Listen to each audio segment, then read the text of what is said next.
Мы умрем раньше. Это экономическая бомба. Да успокойтесь вы этой гречки навалом. Мы очень бедная страна. Нас все равно будут доить. Либо сейчас банкрот, либо через 6 месяцев банкрот. Мы чем бабки будем платить людям? Я отказываю желающим отправить меня на изоляцию. На самом деле этот кризис, то, что мы сейчас видим, он очень напоминает то состояние, в которое оказалась Европа и оказался весь мир перед Первой мировой войной, и то состояние, которое было в мире перед Второй мировой войной.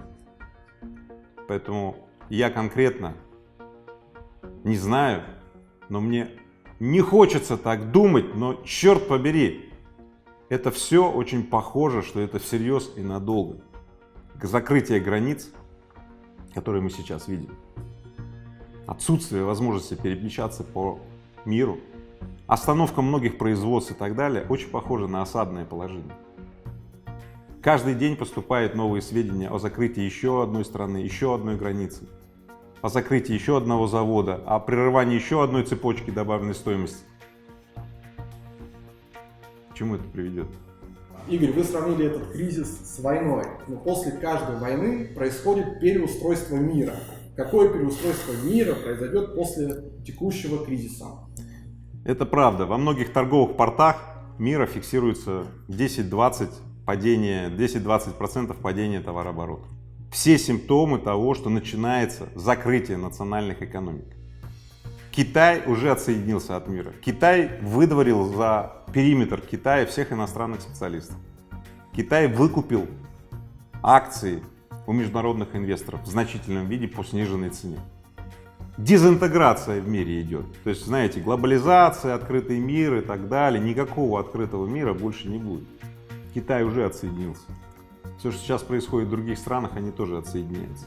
Последующее восстановление связей и цепочек занимает очень много времени. Все то же самое было перед Первой мировой войной. Тогда на бирже в Британии, в Лондоне котировались огромное количество бумаг, акций компаний из Китая, из Чили, из Японии, из разных, вообще говоря, стран. И 70% инвестиций британских капиталистов делалось в мире. И мир казался неизыблемым, ничего не могло его пошевелить. Золотой стандарт, знаете ли, и так далее. И знаете, в один день все изменилось. Поэтому какими будут цепочки после этого, неизвестно, но известно лишь одно, что те экономики, те страны, те общества, да, которые резко увеличат внутреннее производство и внутреннее потребление, сократив при этом зависимость от внешних стран, они смогут лучше адаптироваться в текущей ситуации. Те страны, те общества, которые вообще, как называется, на 7 ветрах, и они зависят от вот этих вот ветров и так далее, их будет болтать как соломку туда-сюда. То есть на самом деле переустройство, которым окажется мир после этой перипетии, мы узнаем чуть позже. Но это не будет прежнее устройство. Игорь, а в чем отличие этого кризиса от войны? Значит, отличие этого кризиса от войны только одно, что когда мы изучаем войны, мы знаем прошлые войны, как они были. Мы знаем, что когда в той стороне враг, мы знаем, что надо бежать вот в ту сторону. Или стрелять в ту сторону, где враг. А в сегодняшней ситуации куда стрелять? От кого обороняться? То есть такое ощущение, что враг везде, враг в нас. Враг не видим. Вот я вижу там вопросы про, а может этот вирус, он рукотворный, да? Вот сейчас я на него отвечу. То есть неважно пока, рукотворный он или нет, но вот в биосоциальной войне Третьей мировой национальные экономики всех стран подзакроются. Внешние торговые связи уменьшатся, увеличится внутренняя торговля и так далее, и мы увидим совершенно другой мир. Игорь, серьезный вопрос. Вы несколько раз текущий кризис назвали войной. Если это война, то как нам в ней победить? Мы, российское общество и все страны бывшего Советского Союза, мы очень сильно до сих пор уязвлены тем, что мы жили когда-то в большой империи и чувствовали какую-то, видимо, гордость.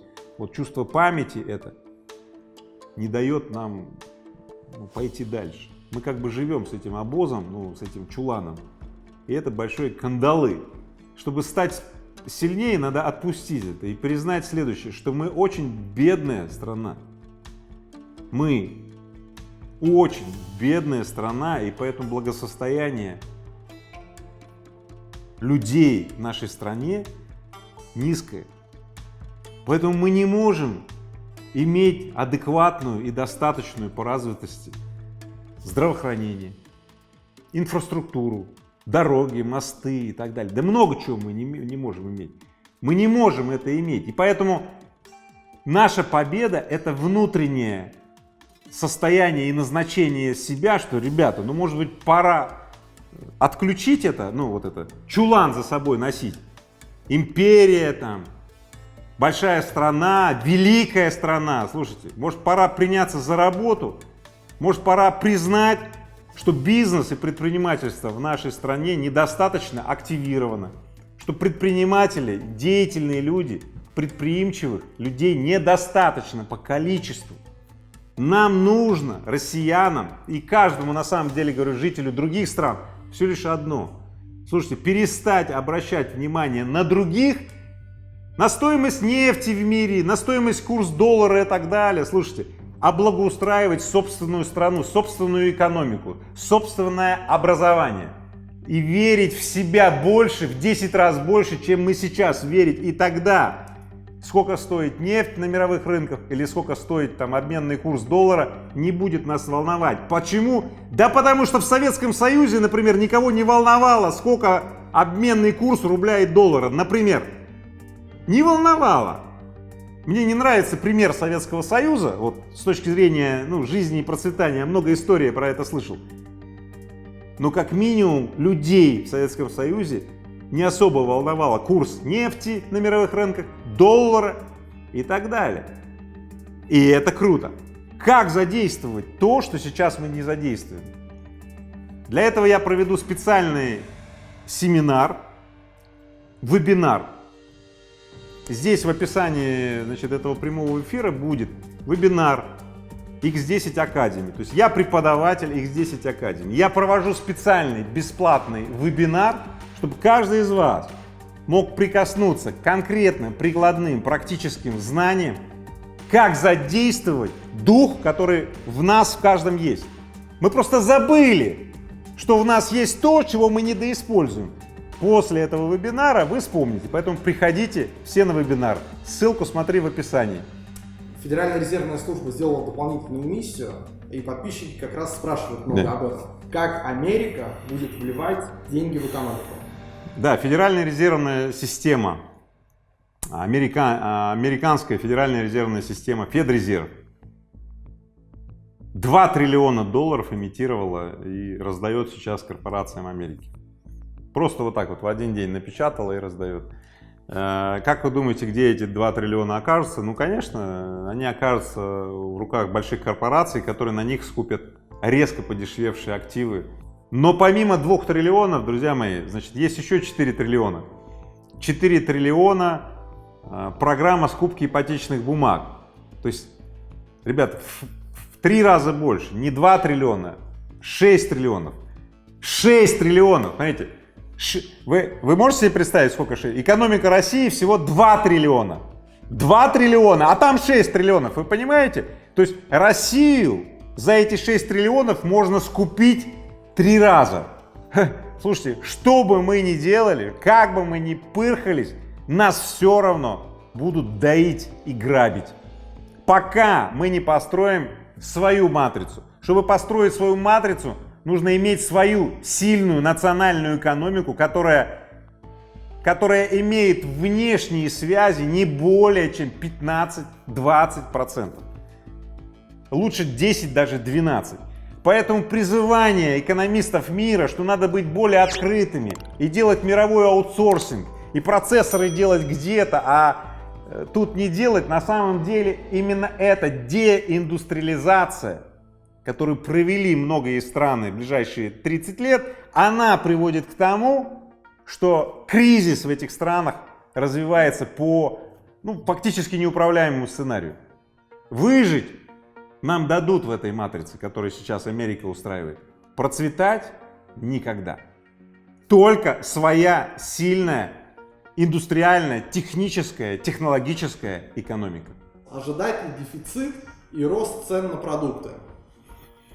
Давид Григорян, ну сколько можно? Вот гречку скупили, вот, в Инстаграме посты эти, значит, про полки пустые, значит, туалетная бумага.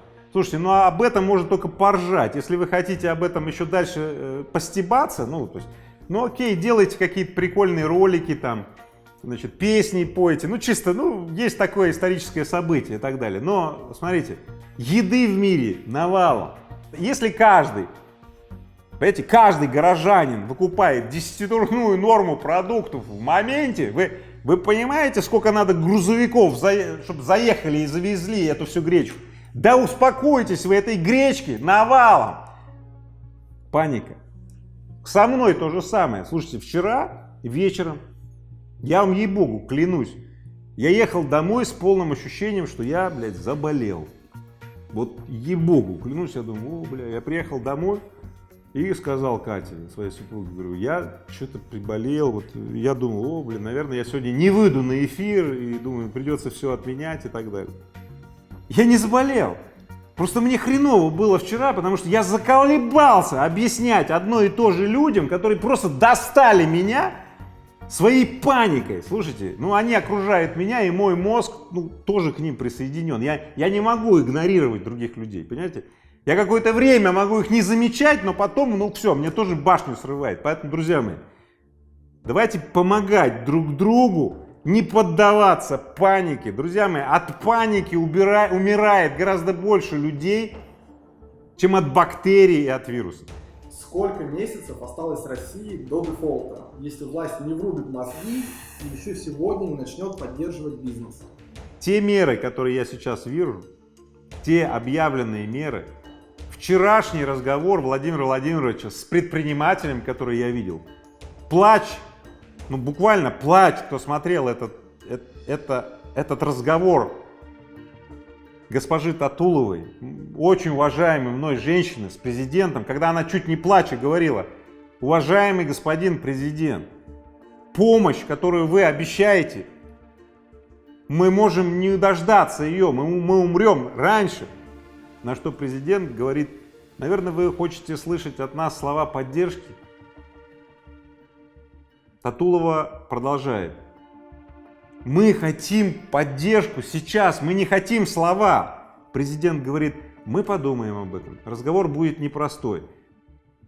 Финансовые власти и деятели считают, что если сейчас вмешаться и поддержать бизнес прямыми какими-то решениями, то это может создать какие-то там прецеденты на будущее, и все станет плохо. Поэтому, друзья мои, пока есть думание и проектирование о мер поддержки, правительство наше думает, но пока никаких мер, кроме заявлений, нету. И в этом и есть большая, гигантская проблема. В Британии, в Америке, в Германии, в Турции в бизнес уже вливают конкретные деньги, в Израиле.